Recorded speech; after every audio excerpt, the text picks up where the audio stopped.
गायत्री हृदयम भाग 2। किं भू किं भुवः किं स्वः किं मह किं जनः किं तपः किं सत्यम किं तत् किं सवितु किं वरेण्यम किं भर्गः किं देवस्य किं धीमहि किं धियः किं यः किं नः किं प्रचोदयात्। गायत्री का प्रत्येक शब्द क्या है, इसे भलीभांति समझने की आवश्यकता है। एक सपाटे में सबका विहंगावलोकन कर जाने से काम नहीं चलेगा, वरन एक एक शब्द पर गंभीर दृष्टि डालकर उसके गर्भ में छिपे हुए अर्थ, रहस्य और संदेश पर विचार करना होगा। ये बताने के लिए उपर्युक्त पंक्तियों में हर शब्द के लिए अलग अलग प्रश्न करके ये प्रयत्न किया गया है कि हर पद के संबंध में अलग अलग विचार किया जाए। गायत्री की 7 विभूतियों को और उसके अन्य शब्दों को स्पष्ट किया गया है।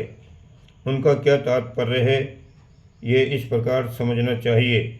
भू पृथ्वीलोक, भुवः आकाशलोक, स्वः स्वर्गलोक, मह महलोक, जनः जनलोक, तपः तपलोक, सत्यम सत्यलोक, तत् अर्थात तेज, तेज का तात्पर्य है अग्नि, सविता अर्थात सूर्य, वरेण्यम अर्थात अन्न, अन्न का तात्पर्य है प्रजापालिनी शक्ति, वर्ग अर्थात आपः, आपः का तात्पर्य है देव शक्तियों का समूह, देवस्य अर्थात सविता देव, सविता देव पुरुष, इसका तात्पर्य है विष्णु, धीमहि अर्थात ऐश्वर्य का ध्यान करते हैं, ऐश्वर्य का अर्थ है प्राण, अध्यात्म, परमपद, महेश्वर, यो नः प्रचोदयात् अर्थात काम, काम वह जिसके कारण लोक का संचालन होता है, असत अर्थात बुरे कर्मों का संहार करने वाली कामना, नृशंस अर्थात गर्हित है,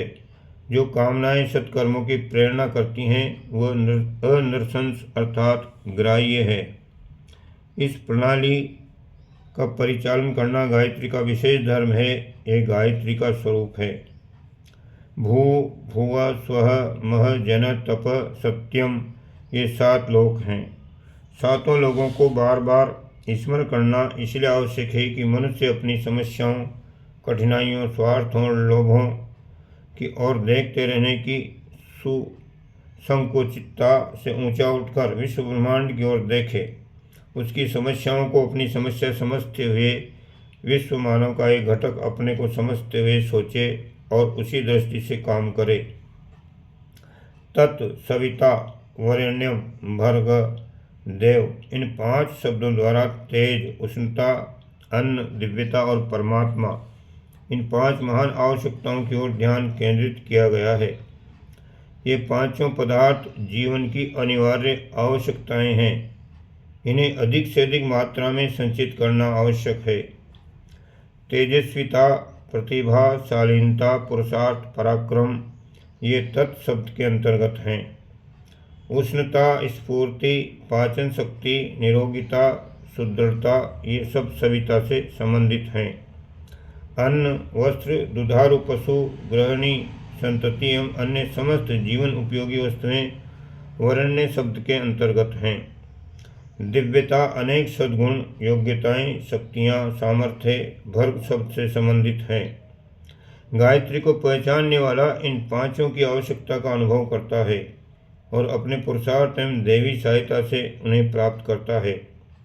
धीमहि कहते हैं ध्यान को। किसका ध्यान? उस मंगलमय परमात्मा का ध्यान, जिसको हृदय में धारण कर लेने से, उसके नियमों पर चलने से सब प्रकार की सुख शांति मिलती है। ऐश्वर्य, प्राण शक्ति, आत्मदर्शन तथा परम पद की प्राप्ति होती है।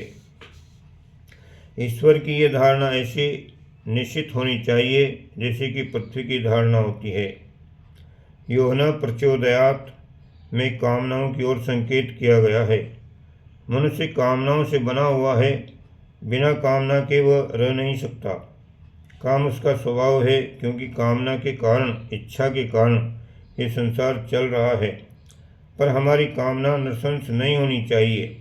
स्वार्थ, लोलुपता, निर्दयता, भोग आदि की नृशंसता से बचते हुए ऐसे काम का सेवन करें ऐसी कामनाएं करें जो धर्म मूलक हों, सबके लिए श्रेष्ठ कर हों।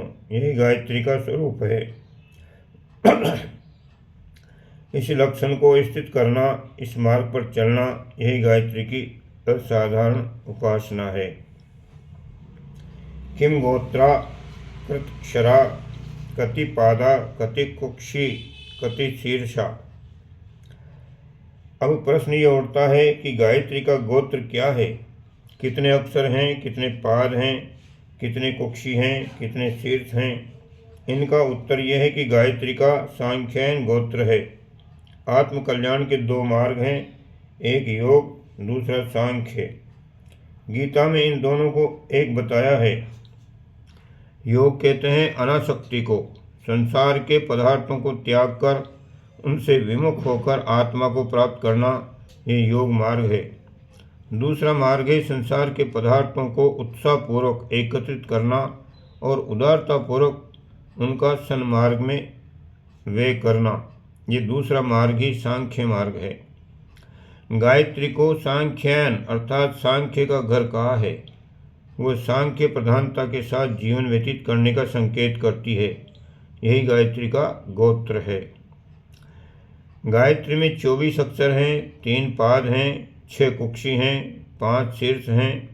अब प्रश्न उपस्थित होता है कि ये 3 पाद क्या हैं, 6 कुक्षियाँ क्या हैं, 5 शीर्ष क्या हैं। बताते हैं कि ऋग्वेद, यजुर्वेद, सामवेद, ये 3 वेद की व्याख्या मात्र है। ये 3 वेद उसके पाद हैं, उनके ऊपर गायत्री खड़ी होती है। ये वेद उसकी आधारशिला है। चौथा अथर्ववेद तो इस वेद त्रयी की व्याख्या मात्र है। 6 कुक्षियाँ, 6 दिशाएं हैं, पूर्व पश्चिम उत्तर दक्षिण ऊर्ध अध। इन 6 दिशाओं में अर्थात सर्वत्र गायत्री शक्ति व्याप्त है। वेद के 6 अंगों को शीर्ष कहा गया है। गायत्री का शरीर छंद है, शेष 5 वेदांग उसके शीर्ष हैं। गायत्री छंद के अन्य 5 वेदांग व्याकरण, शिक्षा, कल्प, निरुक्त, ज्योतिष, सिर है, मस्तिष्क है। इन वेदांगों के अंतर्गत जो महान भावनाएं सन्निहित है, उन्हें ही गायत्री का सिर अर्थात मस्तिष्क समझना चाहिए। गायत्री शक्ति में वही भावनाएं विद्यमान हैं जो वेदांगों में है। अब जानना है कि गायत्री का लक्षण क्या है, चेष्टा क्या है, उदाहरण क्या है।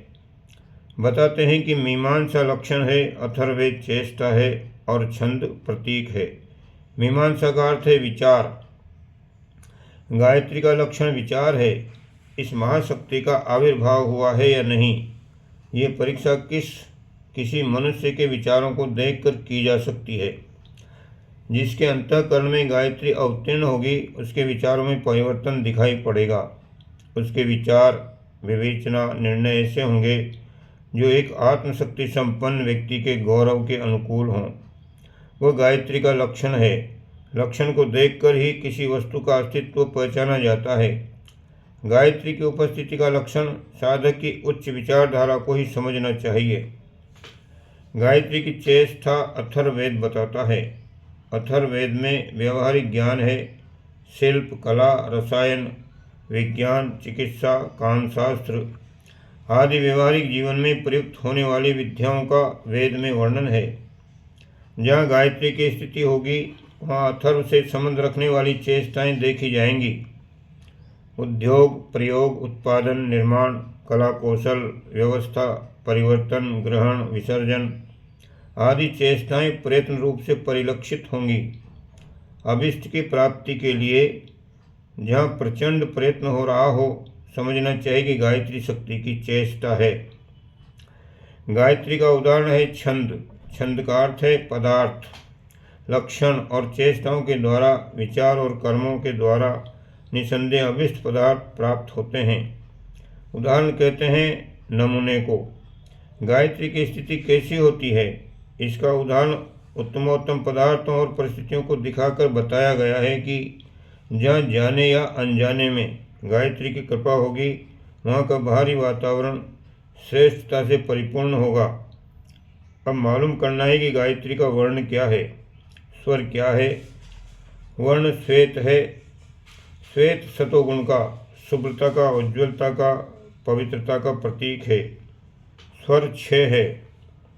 ह्रस्व, दीर्घ, लुप्त, उदात्त, अनुदात्त, स्वरित। प्रत्येक स्वर का अपना अपना विज्ञान एवं अपना महत्व है। शब्द की शक्ति अनंत है। शब्दों द्वारा कंपन होते हैं। उनके कारण सृष्टि में विविध प्रकार के वातावरण बनते हैं। ये 6 स्वर ही ध्यान के 6 भेद हैं। इन्हीं के द्वारा पंच तत्वों और सूक्ष्म 24 तत्वों में गति संचार होता है। इसे गायत्री महाविज्ञान के तृतीय खंड में सविस्तार लिखा जाएगा।